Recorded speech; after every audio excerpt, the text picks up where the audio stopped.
दोस्तों, आज की कहानी है देवर जी। किसी के चरित्र पर उंगली उठाना बहुत गलत बात है।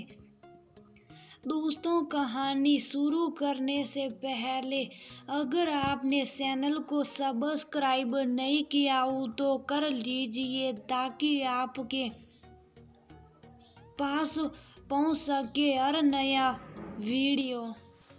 अरे भाभी, फोन पर किसके साथ सेटिंग कर रही हो और मुस्कुरा रही हो? हमारे भैया तो यहाँ बैठे, तो फिर किसके साथ बात करके आप मुस्कुरा रही हो? संध्या को फोन पर सेटिंग करते देख उसके देवर वरुण ने हंसकर कहा, भैया एक क्लाइंट का मैसेज था, कह रहा था कि आपकी बताई हुई डाइट कमाल कर रही है। मेरा 2 किलो वजन कम हो गया, इसलिए चेहरे पर मुस्कुराहट आ गई। संध्या भी हंसकर बोली, वो तो सब ठीक है भाभी, लेकिन आप तो हर समय फोन में ही लगी रहती हो। भैया जरा ध्यान रखना कहीं कोई और भाभी को बहला ना ले। वरुण की बात सुनकर वहाँ बैठे सब हंसने लगे। भैया, मैं कोई बच्ची नहीं हूँ कि कोई मुझे बहला फुसला लेगा। ये मेरा काम है, मैं एक डाइटिशियन हूँ तो मुझे अपने क्लाइंट के मैसेज का जवाब देना पड़ता है। मैं वर्क फ्रॉम होम करती हूँ तो मेरा सारा काम ऑनलाइन चलता है। कोई मैं सहेलियों से गप्पे नहीं मार रही। वरुण की बात सुनकर संध्या को गुस्सा आ गया और वो अपने कमरे में चली गई। वरुण थोड़ा सोच समझ कर बोला करो, तुम ऐसा ही किसी को भी कुछ भी बोल देते हो, ये अच्छी बात नहीं है। बड़े भाई शिवम ने कहा, भैया मैं तो मजाक कर रहा था, अब भाभी बुरा मान गई तो मैं क्या कर सकता हूँ। शिवम, वरुण सही कर रहा है, इसने ऐसा भी कुछ नहीं कहा कि बस से मुंह बनाकर अंदर चली गई। देवर भाभी में इतना मजाक तो चलता है। निरुपमा जी ने छोटे बेटे का पक्ष लिया, मम्मी किसी के चरित्र पर उंगली उठाना बहुत गलत बात है। अब वरुण का फेवर ले रही है, लेकिन जब इसकी शादी हो जाएगी तो क्या ये अपनी पत्नी को इस तरह कह पाएगा? आजकल सब लोग हर समय फोन पर ही लगे रहते, कौन किसको कुछ कह पाता है। शिवम ने कहा और वो भी अंदर आ गया। देर रात तक संध्या अपने क्लाइंट के लिए डाइट चार्ट बना रही थी और उन्हें भेज रही थी, क्योंकि उसे पता था कि सुबह उठते ही घर के काम शुरू हो जाते हैं। बाद में सब उसके हाथ में फोन देखते ही उल्टा सीधा बोलना शुरू कर देते हैं। संध्या, बहुत रात हो गई, अब सो जा वरना सब सुबह उठा नहीं जाएगा। शिवम बोला, शिवम तुम्हें तो पता ही है कि मुझे अपने सभी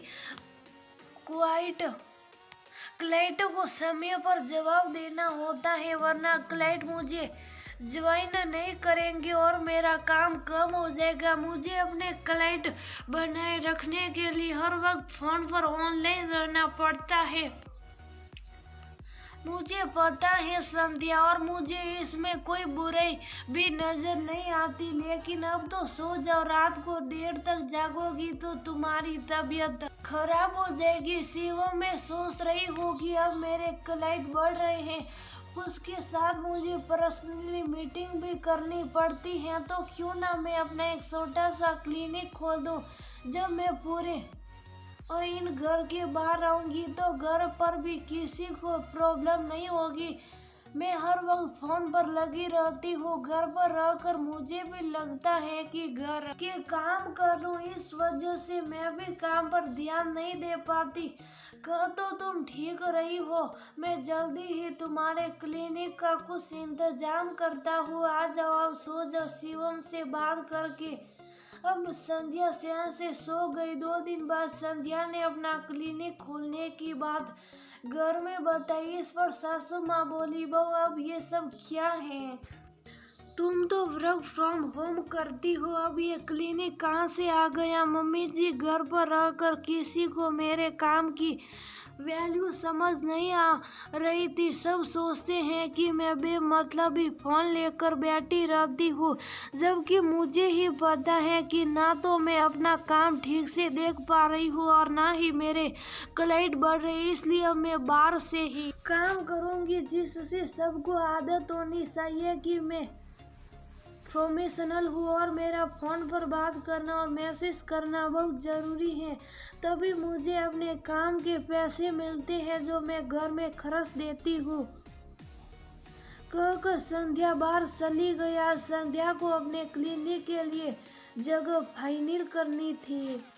निरुपमा जी और वरुण उसे जाते देखते रहे। गलती तो आखिर उनकी ही थी, जो वे बात बात में संध्या को टोकते रहे, जिससे परेशान होकर संध्या ने